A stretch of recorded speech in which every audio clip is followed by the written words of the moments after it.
Welcome दोस्तों, कैसे आप सभी। उम्मीद करते हैं कि अच्छे होंगे। आज 10 दिसंबर 2022 शनिवार का दिन हो गया है। आज के मुख्य समाचार, बड़ी खबरें, देश और दुनिया के ताजा अपडेट लेकर हाजिर हो चुके हैं। सभी खबरें बहुत ही ज्यादा महत्वपूर्ण और सिलेक्ट करके लाई गई है। वीडियो को आप पूरा ध्यान से आखिर तक जरूर देखते रहिएगा और इस वीडियो को आप लाइक भी कर दीजिए और अपने दोस्तों और मित्रों के साथ फेसबुक और व्हाट्सएप पर भी जरूर शेयर कर दीजिएगा दोस्तों। तो आइए दोस्तों, बिना टाइम विलंब के शुरुआत करते हैं आज की पहली बड़ी खबर। हिमाचल प्रदेश में कांग्रेस विधायक दल की बैठक समाप्त हो गई है। सीएम पद पर सस्पेंस बरकरार है। कांग्रेस मुख्यालय में चल रही विधायक दल की बैठक खत्म हो गई और बैठक में यह प्रस्ताव पास किया गया कि सीएम का नाम कांग्रेस आलाकमान तय करेंगे।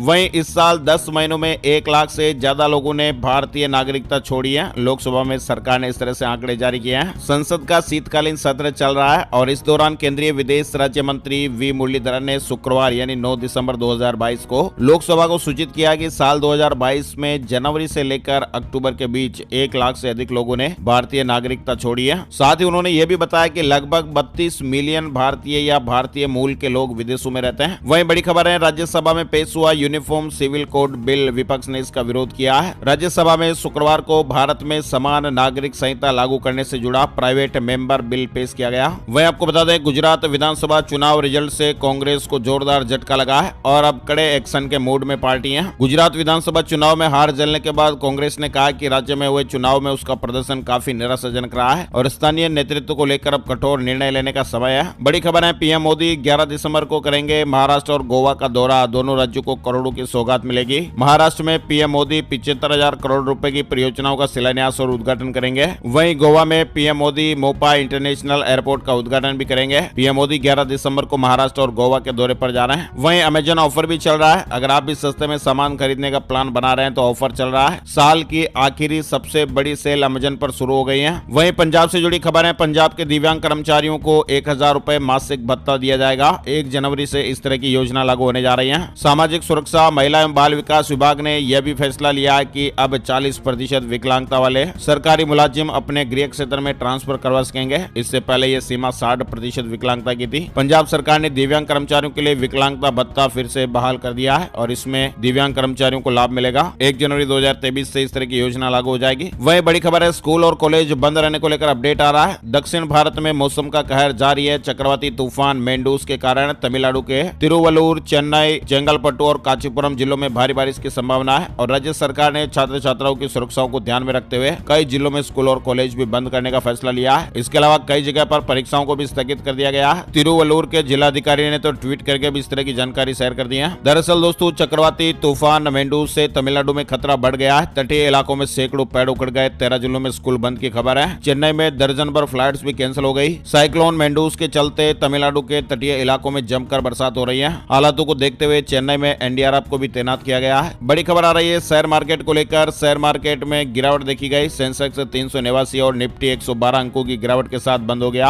वहीं श्रद्धा वोलकर हत्याकांड से जुड़ी खबर है। आरोपी आफ्ताब की मुश्किलें बढ़ गई है। 14 दिन के लिए जुडिशियल कस्टडी बढ़ाई गई है। पुलिस ने कोर्ट में बताया कि श्रद्धा मर्डर मामले में दिल्ली पुलिस की जांच चल रही है और आरोपी की न्यायिक हिरासत को 14 दिन के लिए बढ़ा दिया जाए और ऐसे में कोर्ट ने 14 दिन के लिए न्यायिक हिरासत बढ़ा दी है। वहीं गाजियाबाद में खतरनाक पालतू कुत्तों का जल्दी रजिस्ट्रेशन करा लीजिएगा, नहीं तो हर 3 दिन बाद आपको 5,000 रुपए देने पड़ेंगे। हिंसक और खूंखार प्रजाति के पिटबुल, रोटवीलर और डोगो अर्जेंटिनो कुत्तों के पंजीकरण के लिए 31 दिसंबर तक का मौका मिल रहा है। वहीं भारत जोड़ो यात्रा से जुड़ा अपडेट भी है। राहुल गांधी की भारत जोड़ो यात्रा 24 दिसंबर को दिल्ली पहुंचेगी। कांग्रेस के पूर्व अध्यक्ष राहुल गांधी की कन्याकुमारी से कश्मीर तक की भारत जोड़ो यात्रा 24 दिसंबर को दिल्ली पहुंचने के बाद 1 हफ्ते का विश्राम लेगी। 27 से 30 जनवरी के बीच यात्रा श्रीनगर पहुंचेगी। वहीं अब स्मार्टफोन के बाद स्मार्ट जूता, इमरजेंसी में आपको तुरंत मदद और लोकेशन भी ट्रैक हो पाएगी। गोरखपुर में इंजीनियरिंग कॉलेज के कुछ छात्रों ने एक ऐसा जूता तैयार किया जो किसी भी आपदा के समय काफी काम आ सकता है। ये स्मार्ट जूता GPS tracker, heartbeat sensor, temperature sensor, GSM SIM chip जैसे तकनीकी से लैस है और किसी भी आपातकालीन स्थिति में इस जूता के जरिए परिजनों को तुरंत सूचना मिल जाएगी। वह दोस्तों, यूपीआई की छुट्टी कर सकता है। ई रूपी बिना इंटरनेट और स्मार्टफोन के लेन देन होगा। जैसा कि दोस्तों आप सभी जानते ही हैं, तकनीक के जमाने में कभी भी कुछ भी बहुत बड़ा बदलाव हो सकता है, दुनिया बदल सकती है। हैं। कुछ वर्षों पहले हम यूपीआई को भी नहीं जानते थे, लेकिन आज यूपीआई कितना बेहद विस्तार तरीके से इस्तेमाल हो रहा है। और इसी तरह से अभी हाल ही में भारतीय रिजर्व बैंक ने ई रूपी लॉन्च किया है। अभी ये नया सिस्टम है, लेकिन आने वाले समय में हो सकता है कि ये यूपीआई की जगह यानी यूपीआई की छुट्टी भी कर सकता है। यूजर्स ये भी कह रहे हैं कि जब ऐप और स्मार्टफोन से ही पेमेंट होगा तो फिर ई रूपी की भी क्या जरूरत है,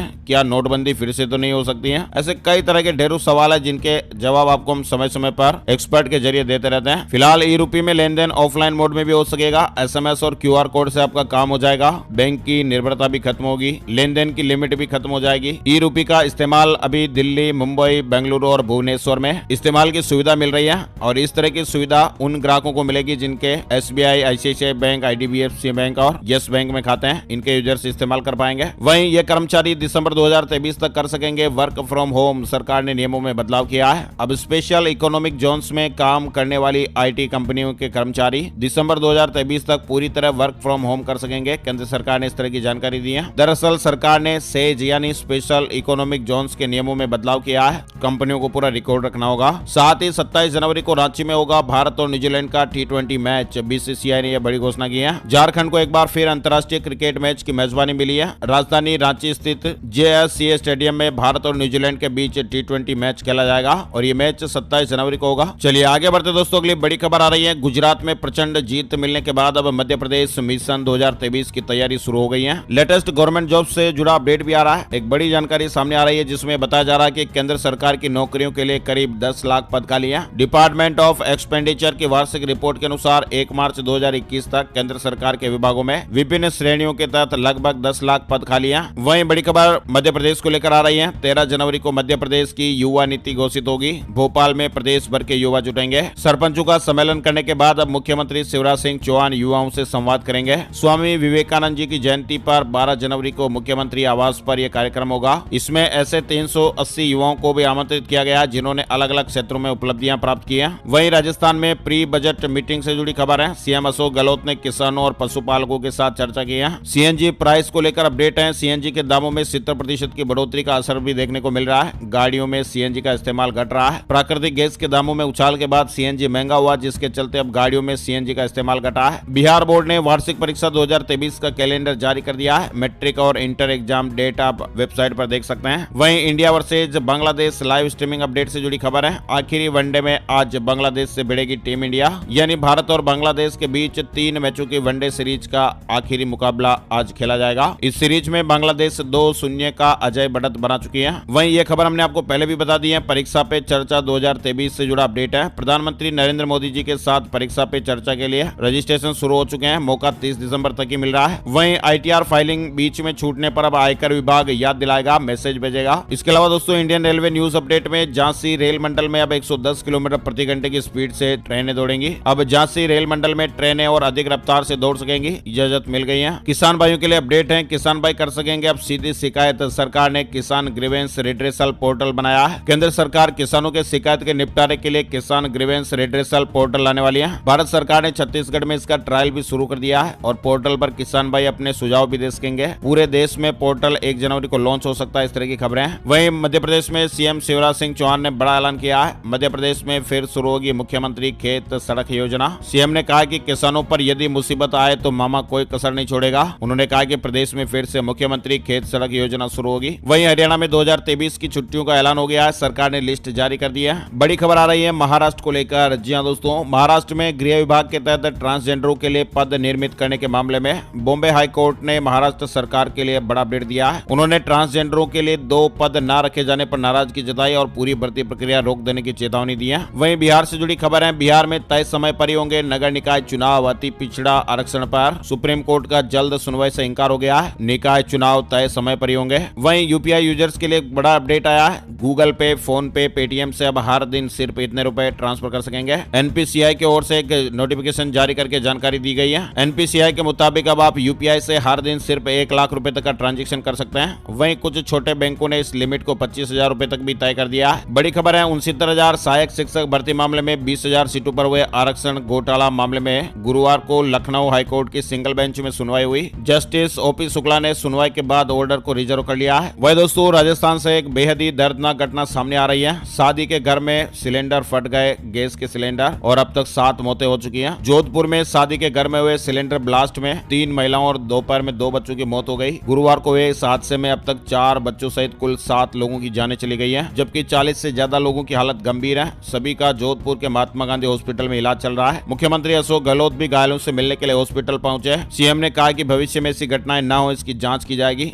बहुत ही दुखदायी और दर्दनाक घटना हो गई। सीएम ने कहा कि जिला कलेक्टर को निर्देश दिए गए हैं कि वे जांच करके बताएं कि ऐसे हादसे क्यों हो रहे हैं। खबरें हैं कि अचानक एक गैस सिलेंडर में लीकेज से आग भड़क गई और देखते ही देखते 5 सिलेंडर ब्लास्ट हो गए और इस ब्लास्ट में सुरेंद्र सिंह का पूरा घर तबाह हो गया। वह दोस्तों अगली बड़ी खबर आ रही है। अब ये सरकारी कंपनी भी होने जा रही प्राइवेट। जनवरी में बड़ा फैसला हो सकता है। केंद्र सरकार कंटेनर कॉर्पोरेशन ऑफ इंडिया के प्राइवेटाइजेशन के लिए अगले साल जनवरी में शुरुआती बोलियां मंगवा सकती है। सरकार से जुड़े आधिकारिक सूत्रों ने इस तरह की जानकारी दी है। वही दोस्तों अपडेट खबर है, 1 करोड़ से अधिक संपत्ति के मालिक सरकारी कर्मचारियों पर सरकार की नजर। जी हाँ दोस्तों, सीक्रेट फाइल बन रही है। उत्तर प्रदेश को लेकर ये बड़ी खबर आ रही है और उत्तर प्रदेश सरकार में काम करने वाले वो सरकारी कर्मचारी सरकार की नजर में है जिन्होंने 1 करोड़ से अधिक की संपत्ति अर्जित की है और ऐसे धन कुबेर सरकारी कर्मचारियों की अब एक फाइल भी तैयार हो रही है। अलर्ट। जी हाँ दोस्तों, साथ ही उत्तर प्रदेश के सभी जिलों के तहसीलों में स्थापित होंगे जैव ऊर्जा उद्यम। राज्य सरकार जमीन देगी। बिहार में पुलिस विभाग में जल्द ही 62,000 पदों पर भर्तियां हो सकती हैं। बिहार पुलिस मुख्यालय की ओर से विभिन्न जिलों और यूनिट से रिक्त पदों की जानकारी जुटाई गई है। बिहार पुलिस में नौकरी की तलाश कर रहे बेरोजगार युवा भाइयों के लिए गुड न्यूज है। हजारों पद खाली बताए जा रहे हैं। वही हमारे देश में बीते 24 घंटे में कोरोना वायरस के 249 नए केस सामने आए हैं। 265 लोग ठीक भी हुए हैं। देश में धीरे धीरे कोरोना खत्म होने के कगार पर पहुंच रहा है। ये हम सभी के लिए राहत की खबर है। आइए दोस्तों आपको बताते हैं gold price today, silver price today update की जानकारी। शुक्रवार सुबह सोने का भाव 53,914 रुपए प्रति 10 ग्राम पर रहा। वहीं चांदी का भाव 66,315 रुपए प्रति किलोग्राम पर रहा।